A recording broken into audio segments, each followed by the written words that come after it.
Dongeng bahasa Sunda. Si Kabayan kawin jeung si Iteung. Di kampung si Kabayan aya jelema jegud katelahna si Abah Ontohod. Disebut Ontohod soteda teu kaop nyarekan ka anak buahna teh sok bari nyebut dasar Ontohod sia. Kitu cenah. Katelah bae ku urang kampung teh Abah Ontohod. Si Abah boga anak awewe parawan ngan hiji-hijina kaasup geulis di kampung nama. Ngan kitu kulitna rada semu hideung. Semu hideung santen katelah nama. Rada hitam manis tea kitu.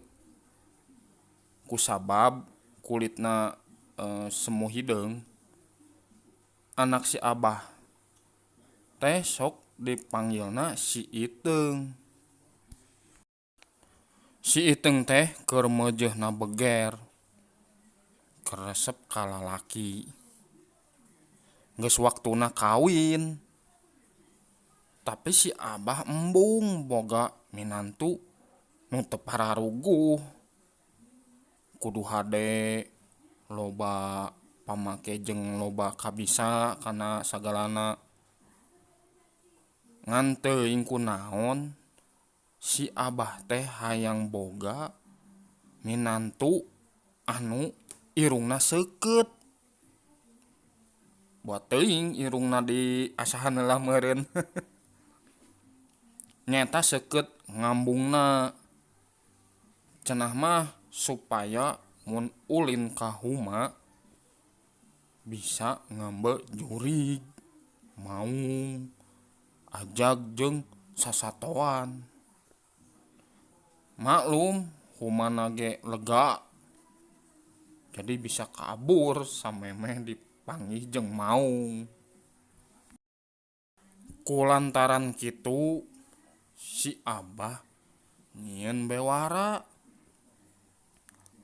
Sing saha jalma anu boga irung seukeut bakal dikawinkeun ka Nyi Iteung, anak hiji-hijina. Atuh ear sakabeh anak muda teh nyiapkeun diri ngasah irung supaya seukeut.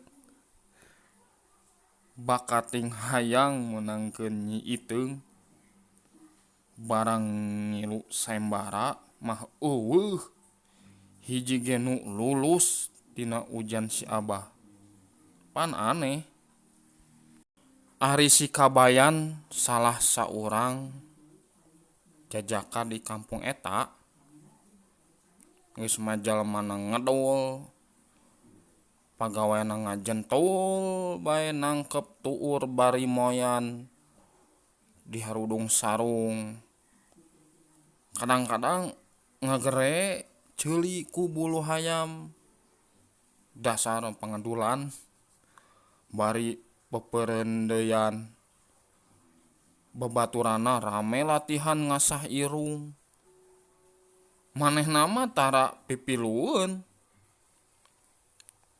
Nanaonan cenah moal aya hasilna. Dina hiji poe arnasan babaturan ulina si Kabayan nanya, "Kabayan, teu ngilu sayembara euy? Hoream ah, keun bae. Ari geus takdir mah si Iteung pasti kapamilik ku kuring," ceuk si Kabayan bari di harudung sarung. "Lain kitu Kabayan, ari takdir teh kudu jeung usahana atuh. Ari ngajentul kitu mah moal datang jodoh ka maneh. Lain maneh bogoh ka si Iteung," ceuk babaturanna si Kabayan. Ari bogoh mah heueuh atuh. Najan rada semu hideung ge da geulis atuh. Nya beunghar deui. Jeung sigana mah manehna ge bogoheun ka kuring. Cek si kabayan ngagul. Tah geuning ari bogoh mah udag atuh. Heulah rek ngiluan tapi nginjem duitnya keur modal nyeketan irung. Syukur atuh ari rek ngilu mah tah dibere modal ku kuring. Engke mun geus aya deui mah balikeun. Mun geus jadi minantu si Abah nya. Gampil lah tingali we geura. Cek si kabayan bari ngaleos teng ka mana. Ngan inditna ka lebah pasar. Si kabayan ngajugjug ka toko bubuahan. Balikna angkaribung mawa samangka, rambutan, buah, cau jeung kadu. Isukna si kabayan indit ka imah Abah. Ngadaptarkeun diri ngiluan saembara. Pas bagian si kabayan, si Abah ngajak ka huma. Rek nyoba irungna nu seukeut. Bari sakalian nguji gawena di huma. Hayu kabayan, urang ka huma. Bawa tah paculna. Cek si Abah. Teu talangke si kabayan indit mawa pacul jeung make dudukuy laken. Padahal sasarina mah tarang ngilu nyekel pacul-pacul acan. Geus nepi ka huma gecruk macul.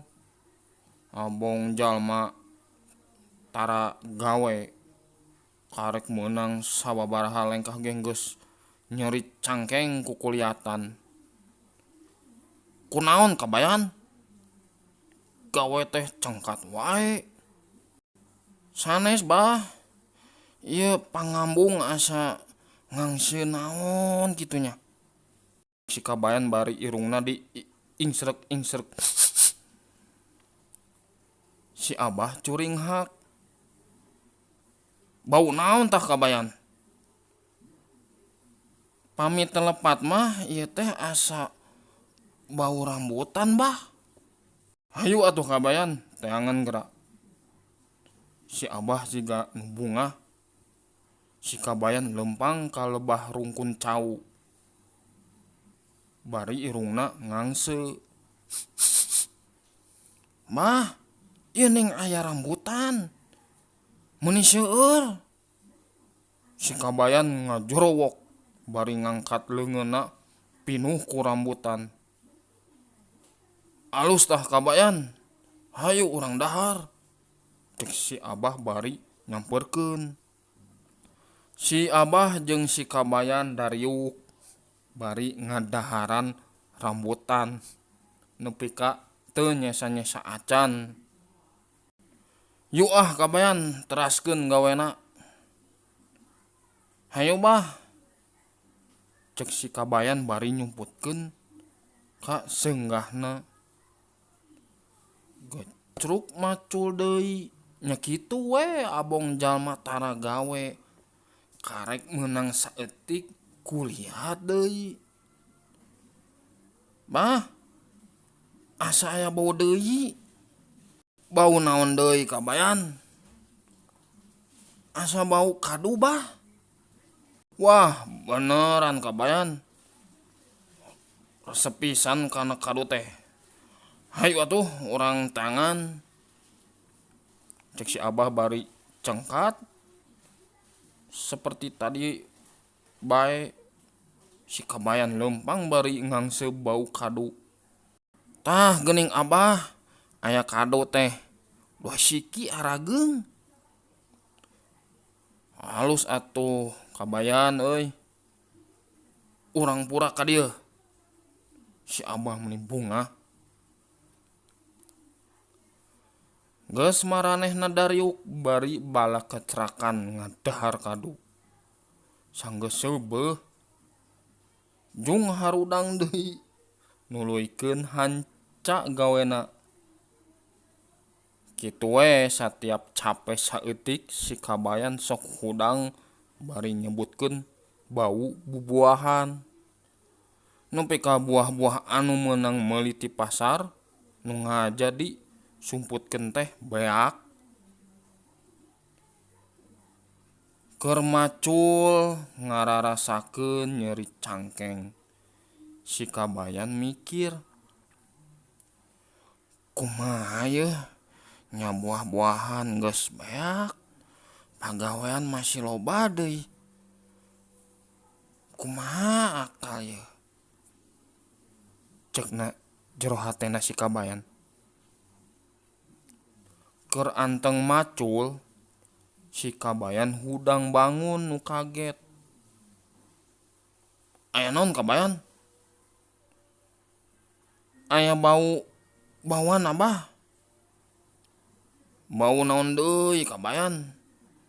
Hayu urang teangan sugan we bubuahan deui. Alus maneh mah boga irung teh.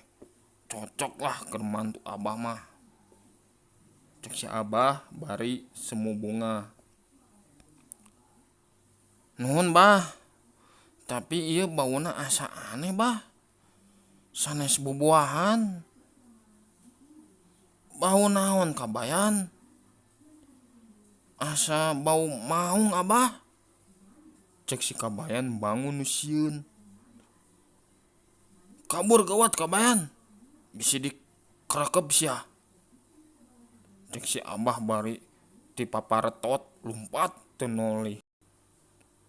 Si Kabayan lumpat nuturkeun bari siga nu sieun padahal manehna nahan seuri. Tah tidinya kulantaran irungna seukeut manehna meunang sayembara. Hadiahna dikawinkeun ka si Iteung.